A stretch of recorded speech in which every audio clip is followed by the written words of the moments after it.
गुण बड़े एक से एक प्रखर हैं छिपे मानवों के भीतर, मेहंदी में जैसी लाली हो, वर्तिका बीच उजियाली हो, बत्ती जो नहीं जलाता है रोशनी नहीं वह पाता है। हेलो दोस्तों, स्वागत है आप सभी का इस हमारे YouTube channel Om Prakash study centre पर। साथियों, मैं हूं ओम प्रकाश। आज की वीडियो में हम लोग जीके जीएस का जो है 4th नंबर टॉपिक देखने वाले हैं साथियों। और आप लोग को पीडीएफ के लिए टेलीग्राम चैनल में जुड़ जाना है साथियों। टेलीग्राम चैनल का जो लिंक है मैं डिस्क्रिप्शन बॉक्स में दे दिया हूँ और कमेंट बॉक्स में भी, तो आप लोग ज़रूर जुड़ जाइएगा टेलीग्राम चैनल से, ठीक है साथियों। पहला क्वेश्चन है, भारत की प्रथम पंचवर्षीय योजना किस मॉडल पर आधारित थी? साथियों, इंपॉर्टेंट क्वेश्चन है और पंचवर्षीय योजना से एग्जाम में क्वेश्चन बनते हैं। तो साथियों, जो प्रथम पंचवर्षीय योजना है साथियों, 1951 से 1956 की ईस्वी के बीच हुई थी। और जो भारत की प्रथम पंचवर्षीय योजना है साथियों, वो हैरोल्ड डोमर मॉडल पर आधारित थी। इस तरह इस प्रश्न का साथियों option number A right answer होगा, ऑप्शन नंबर ए। साथियों, यह पंचवर्षीय योजना जो है यूएसएसआर के हैरोल्ड डोमर मॉडल पर आधारित थी साथियों, ये भी आप लोग याद रखिएगा। अगले प्रश्न की ओर बढ़ते हैं। अगला प्रश्न है भाई, प्रथम पंचवर्षीय योजना 1951 से 56 का मसौदा किसके द्वारा तैयार किया गया था? तो आप लोग सोचिए क्या राइट आंसर होगा मेरे प्यारे भाई। तो साथियों, प्रसिद्ध अर्थशास्त्री केन राज भारत की पहली पंचवर्षीय योजना के मुख्य रचनाकारों में से एक थे साथियों, यानी के एन राज। ऑप्शन नंबर जो है वो बी राइट आंसर होगा, के एन राज। साथियों, इंपॉर्टेंट क्वेश्चन है, जरूर याद रखिएगा, एग्जाम में क्वेश्चन बन सकता है। और साथियों, चैनल को जरूर सब्सक्राइब करते चलिएगा और साथियों वीडियो को जरूर लाइक कीजिएगा और टेलीग्राम चैनल से तो जरूर ही आप लोग को जुड़ना है साथियों। अगले प्रश्न की ओर बढ़ते हैं। राउरकेला स्टील प्लांट किसकी सहायता से स्थापित किया गया था? तो जो राउरकेला प्लांट है मेरे प्यारे साथियों, ये किस राज्य में है मेरे प्यारे भाई, आप लोग को कमेंट बॉक्स में बताइए। तो साथियों, जो राउरकेला है साथियों, वो ओडिशा में स्थित है और ये भारत का दोस्तों पहला सार्वजनिक क्षेत्र का एकीकृत जो है इस्पात संयंत्र है साथियों। और राउरकेला इस्पात प्लांट जो है साथियों, इसकी स्थापना 1955 में पश्चिमी जर्मनी की सहायता से करी गई थी। यानी साथियों, इस प्रश्न का जो राइट आंसर होगा ऑप्शन नंबर बी पश्चिमी जर्मनी राइट आंसर होगा साथियों, पश्चिम जर्मनी। ठीक है भाई, जरूर आप लोग याद रखिएगा, इंपॉर्टेंट क्वेश्चन है और क्वेश्चन आपके एग्जाम में बन सकता है, तो साथियों इंपॉर्टेंट है। अगले प्रश्न की ओर भाई बढ़ते हैं। अगला प्रश्न है, दुर्गापुर इस्पात कारखाना किसकी सहायता से स्थापित किया गया? तो साथियों, दुर्गापुर के बारे में बात करी जाए तो दुर्गापुर जो है साथियों वो पश्चिम बंगाल में स्थित है। कहाँ स्थित है मेरे प्यारे साथियों? पश्चिम बंगाल में स्थित है। और ये साथियों steel authority of India limited साथियों ये है। और ये जो है किसकी सहायता से स्थापित किया गया था साथियों? तो यूनाइटेड किंगडम के सहयोग से साथियों स्थापित किया गया था। यानी इस प्रश्न का जो राइट आंसर होगा साथियों ऑप्शन नंबर, तो साथियों इंग्लैंड राइट आंसर होगा साथियों, ऑप्शन नंबर जो है वो सी राइट आंसर होगा। साथियों, इंपॉर्टेंट क्वेश्चन है, जरूर याद रखिएगा। अगले प्रश्न की ओर साथियों बढ़ते हैं। अगला प्रश्न है, भारत में भिलाई संयंत्र जो है इस्पात संयंत्र की स्थापना किस देश की मदद से की गई थी साथियों? तो बताइए आप लोग मेरे प्यारे भाई, ये भी इंपॉर्टेंट क्वेश्चन है और एक क्वेश्चन बनता है। तो साथियों जो है सोवियत संघ, जो कि साथियों रूस, यानी ऑप्शन नंबर जो है बी राइट आंसर होगा साथियों। इंपॉर्टेंट क्वेश्चन है, जरूर याद रखिएगा। अगले प्रश्न की ओर बढ़ते हैं। अगला प्रश्न है मेरे प्यारे भाई, बोकारो इस्पात संयंत्र स्थापित है, कहाँ है मेरे प्यारे भाई स्थित है? तो आप लोग मेरे प्यारे भाई सोचिए कहाँ स्थित है। ऑप्शन दिया है झारखंड, ओडिशा, पश्चिम बंगाल और मध्य प्रदेश। तो साथियों ये जो है वो झारखंड में स्थित है साथियों, यानी ऑप्शन नंबर जो है वो ए राइट आंसर होगा, झारखंड।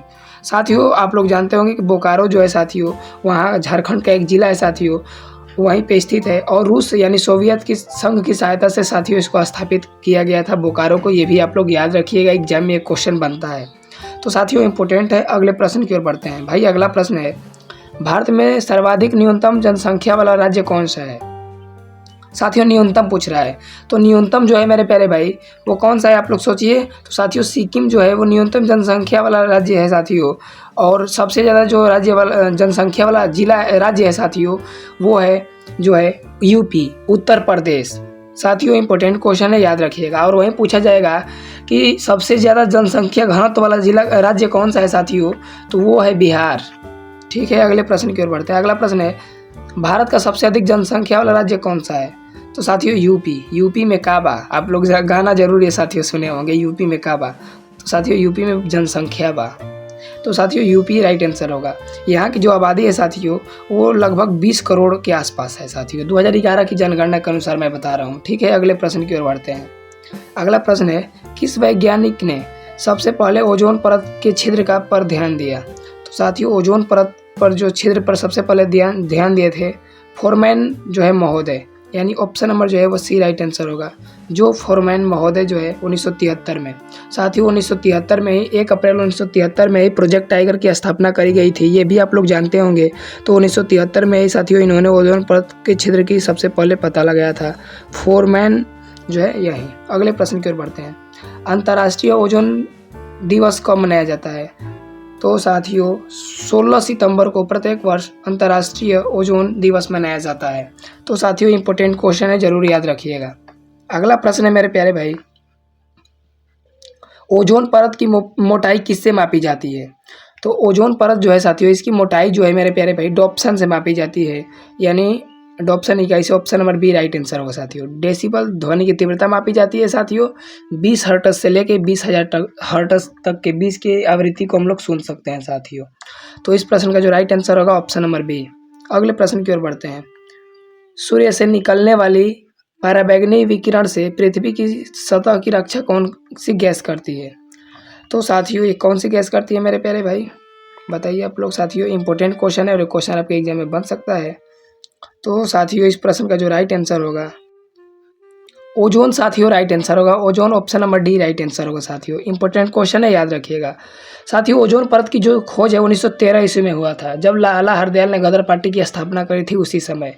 साथियों ये फ्रांसीसी भौतिक विज्ञानी चार्ल्स फ्रेबी और हेनरी विल्सन ने करी थी, ये भी आप लोग याद रखिएगा। आप लोग को मैं यहाँ दिखाते चल रहा हूँ, ठीक है। अगले प्रश्न की ओर भाई बढ़ते हैं। अगला मेरे प्यारे भाई प्रश्न है, भारत के संविधान में 10वीं अनुसूची को किस संशोधन द्वारा जोड़ा गया?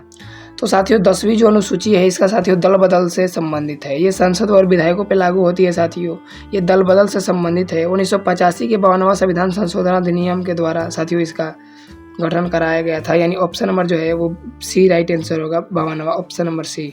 इंपॉर्टेंट है, जरूर याद रखिएगा साथियों। 10वीं अनुसूची 52वें संविधान संशोधन के तहत जोड़ी गई थी। अगले प्रश्न की ओर बढ़ते हैं। रोनाल्ड रॉस को 1902 में चिकित्सा के लिए नोबेल पुरस्कार किस शोध के लिए मिला? साथियों इंपॉर्टेंट क्वेश्चन है।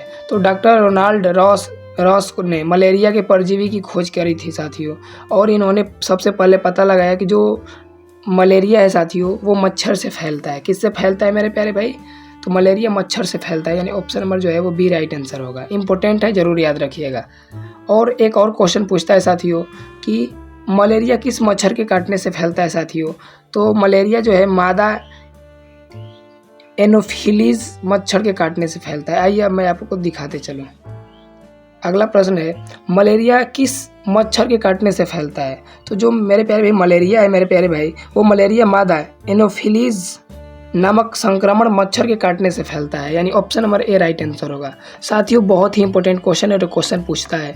अगला क्वेश्चन आपसे पूछ सकता है साथियों कि विश्व मलेरिया दिवस कब मनाया जाता है? तो 25 अप्रैल को प्रत्येक वर्ष विश्व मलेरिया दिवस मनाया जाता है। मेरे प्यारे साथियों बहुत ही इंपॉर्टेंट क्वेश्चन है, और ये क्वेश्चन आपके एग्जाम में बन सकता है, तो जरूर याद रखिएगा। अगले प्रश्न की ओर बढ़ते हैं। अगला प्रश्न है, यामिनी कृष्णमूर्ति किससे संबंधित है? तो यामिनी कृष्णमूर्ति जो है साथियों ये कुचिपुड़ी नृत्य से संबंधित है, यानी option number C right answer होगा। आपसे क्वेश्चन बनेगा कि कुचिपुड़ी किस राज्य का लोक नृत्य है साथियों? तो ये आंध्र प्रदेश का है साथियों। इंपॉर्टेंट है, जरूर आप लोग याद रखिएगा। और यामिनी कृष्णमूर्ति की एक आत्मकथा है ए पैशन फॉर डांस, ये भी याद रखिएगा, इनकी आत्मकथा है। मैं दिखाते चल रहा हूँ आप लोग को साथियों, यहाँ देख सकते हैं, और ये आंध्र प्रदेश का है साथियों। अगला, पक्षियों के अध्ययन को हम लोग क्या कहते हैं? तो जो साथियों पक्षी होती हैं वो पक्षियों के अध्ययन को हम लोग साथियों क्या कहते हैं? ऑर्निथोलॉजी, यानी ऑप्शन नंबर जो है वो बी राइट आंसर होगा। और एक इंपॉर्टेंट फैक्ट आप लोग को मैं बताते चलूँ कि डॉक्टर सलीम अली को भारतीय पक्षी विज्ञान के जनक के रूप में जाना जाता है। बर्डमैन किसे कहा जाता है साथियों? सलीम अली को बर्डमैन कहा जाता है। मैं आपसे क्वेश्चन पूछूंगा, सलीम अली नेशनल पार्क भारत के किस राज्य में स्थित है? जरूर कमेंट बॉक्स में बताते चलिएगा। अगले प्रश्न की ओर बढ़ते हैं। खाने के सोडा यानी बेकिंग सोडा का सूत्र क्या है? तो आप लोग जानते होंगे कि NaHCO3 होता है, यानी option number D right answer होगा साथियों। अगला क्वेश्चन है, महलवाड़ी व्यवस्था का विचार किसने दिया था? तो साथियों भूमि राजस्व की महलवाड़ी व्यवस्था हल्ट मैकेंजी और रॉबर्ट मेटिंगबर्ड द्वारा शुरू किया गया था। इस प्रश्न का साथियों option number A right answer होगा, Holt Mackenzie, option number A. Important है, जरूर याद रखिएगा। अगले प्रश्न की ओर बढ़ते हैं। अगला प्रश्न है, व्यक्तिगत सत्याग्रह आंदोलन का पहला सत्याग्रही कौन था? तो साथियों बहुत ही इंपॉर्टेंट है। तो इस सत्याग्रह के लिए चुने गए पहले सत्याग्रही साथियों विनोबा भावे थे, जिन्हें युद्ध के खिलाफ बोलने पर जेल भेज दिया गया था साथियों। ऑप्शन नंबर जो है वो सी राइट आंसर होगा, विनोबा भावे। साथियों गांधी जी चुने थे प्रथम सत्याग्रही। दूसरे सत्याग्रही जवाहरलाल नेहरू थे और तीसरे सत्याग्रही जो थे साथियों ब्रह्मदत्त थे। मैं अभी आप लोग को मैं बताते चलूँगा। अगला प्रश्न है, विनोबा भावे के बाद व्यक्तिगत सत्याग्रह के दूसरे सत्याग्रही के रूप में किसे चुना गया था? तो साथियों गांधी जी ने 1940 को पहले सत्याग्रही के रूप में विनोबा भावे को चुना और दूसरे सत्याग्रही के रूप में नेहरू जी को चुना। इस तरह इस प्रश्न का option number A right answer होगा। 1940 में व्यक्तिगत सत्याग्रह का तीसरा सत्याग्रही कौन था? तो तीसरा सत्याग्रही के बारे में बात करी जाए तो ब्रह्मदत्त थे, ब्रह्मदत्त, यानी ऑप्शन नंबर जो है वो ए राइट आंसर होगा। कौन सा होगा? ऑप्शन नंबर ए साथियों राइट आंसर होगा।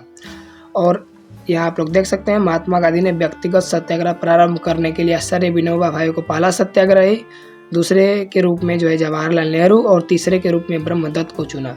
तो साथियों वीडियो कैसा लगा जरूर कमेंट बॉक्स में बताइएगा। Thanks for watching. जय हिंद।